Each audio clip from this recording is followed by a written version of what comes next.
Hey, what's up, guys? We're going to be talking about a fair value gaps, order blocks, areas of accumulation, basically orders within the market, right?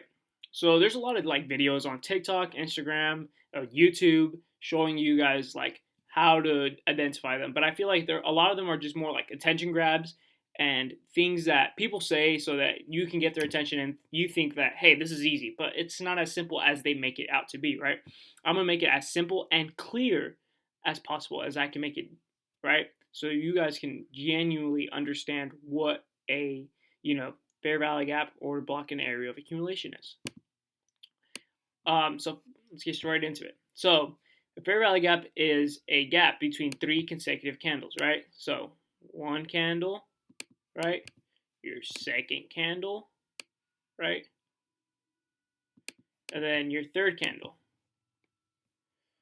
right? Right? And they're wicks too, okay? So here you can see that between the first candle and the third candle, there was a huge gap, right?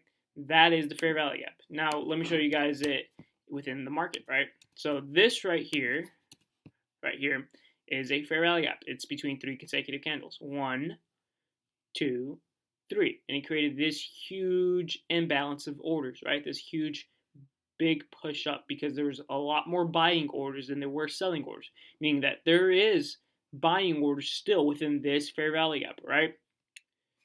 That's what fair value gaps hold. Fair value gap does not hold liquidity, does not hold money, does not hold anything else besides orders. And that's what, influences the market. Here you can see, let's mark it out actually better so you guys can see.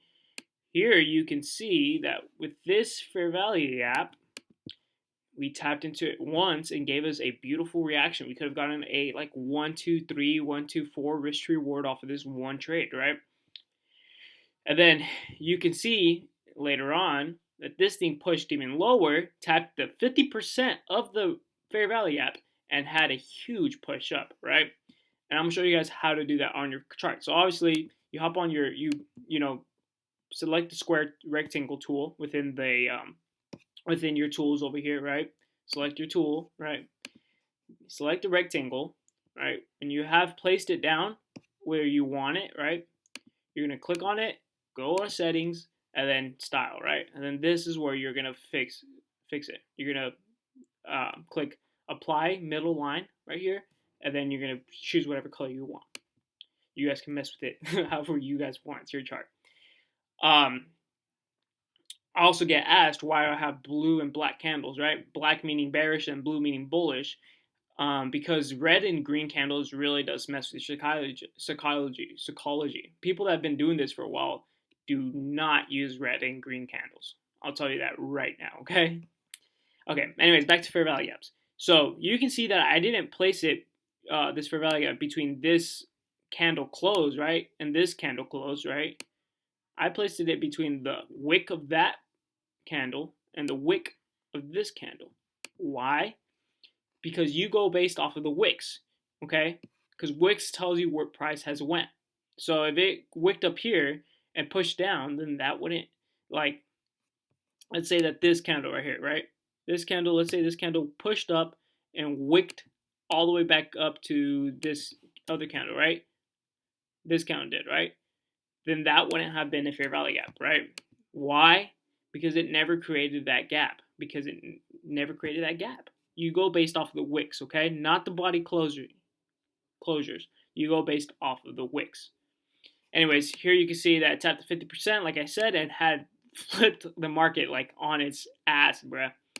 And that's the kind of plays that you want to look out for because of fair value gap. What's called taps. Other thing that happened that created that huge push up is a sweep of liquidity. Here you can see we have the most prominent low get absolutely swept, right? And it never closed below that low. Got swept, hit the 50% of that fair value gap, and gave us that beautiful reaction. That is my strategy, right?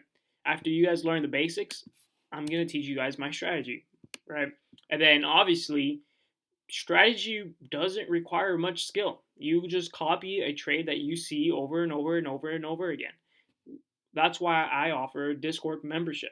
I have a mentorship where I sit down with you, absolutely explain everything for you, and then I have a membership, a $50 membership, and that membership, premium membership, all I do is give you guys my trades, give you guys my live analysis, my live bias, my live analysis between every trade, and you guys get to make money while learning.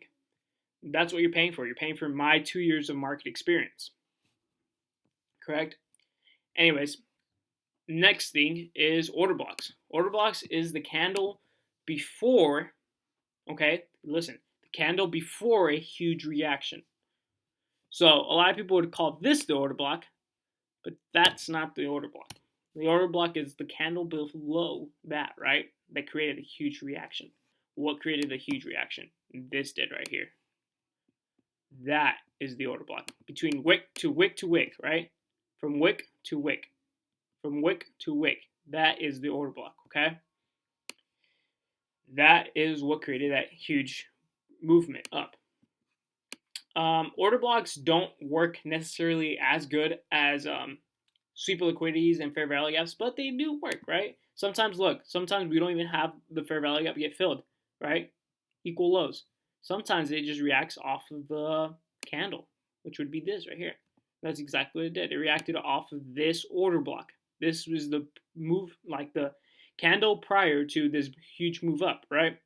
Then this would be also an order block, which is the candle that had a move down. But this was probably caused because of news, right? So that's why it's important to understand and know where your market lies, okay? Here, like I said, order block, tapped into this order block before 50% and then had a huge push up.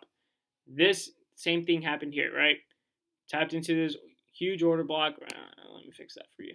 Tapped into this huge order block and had a reaction off of it. That's what order blocks are used for. But another useful thing is called area of accumulation, right? Here we can see that, this right here, this area of accumulation. This area of accumulation is just a whole bunch of orders that just like are getting filled little ones, right? Because this is not the times that banks, institutions, and huge companies trade. This is the time where people that just don't know what to do besides sit on their hands trade, right? But anyways, it still works out, right? This area of accumulation could cause this push up. And that's exactly what it did, right? This area of accumulation caused this push up, including with these fair value gaps, right? These fair value gaps also made this go up. That's how you use area of accumulations. But I usually pay attention to fair value gaps. Fair value gaps are probably the biggest thing within smart money concepts. Fair value gaps is what took me from making, $100, $200 per trade, right? Because I used to just trade off of sweeps of liquidity, right?